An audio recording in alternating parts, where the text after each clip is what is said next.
I think it would cause a fairly strong shock to the oil market in the short term, the official said. The official stressed that no decisions have been made and that any U.S. action would take into consideration potential harm to ordinary Venezuelans, already suffering from food shortages and hyperinflation, and the country's neighbors, as well as the impact on the U.S. oil industry and American consumers. Oil sanctions are not taken lightly, the official said.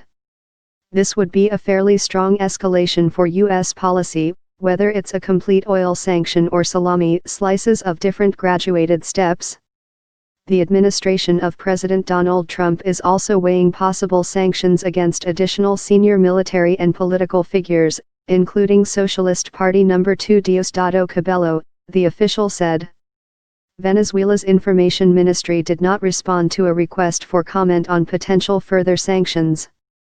Even if Venezuelan authorities delay the election by a month or two, the official said, that likely would not prompt the U.S. administration to hold back on sanctions. Economic pain. The best tool for making the Venezuelan government feel economic pain, U.S. government sources say, is through sectoral sanctions, such as financial measures announced in August that barred U.S. banks from any new debt deals with Venezuelan authorities or state-run oil giant PDVSA.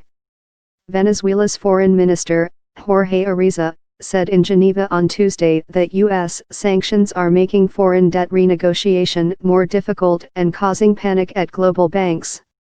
New sanctions under consideration, according to the administration official, would be intended to make the world a little smaller for these corrupt officials. Little is known about Camimpeg's activities. The opposition says the armed forces are a nest of corruption and the unpopular Maduro has sought to buy the support of military chiefs by giving them increasing control of the OPEC nations' crude reserves, the world's largest. Another option would be sanctions aimed at putting restrictions on insurance coverage for oil tankers and oil cargoes involving PDVSA, the official said. Oil exports are typically protected by insurance on tankers as well as on the actual cargo. Without insurance, a vessel cannot navigate in international waters, which means Venezuela's oil exports would likely be curtailed. Sanctions on cargo insurance would also hurt because PDVSA has a limited tanker fleet.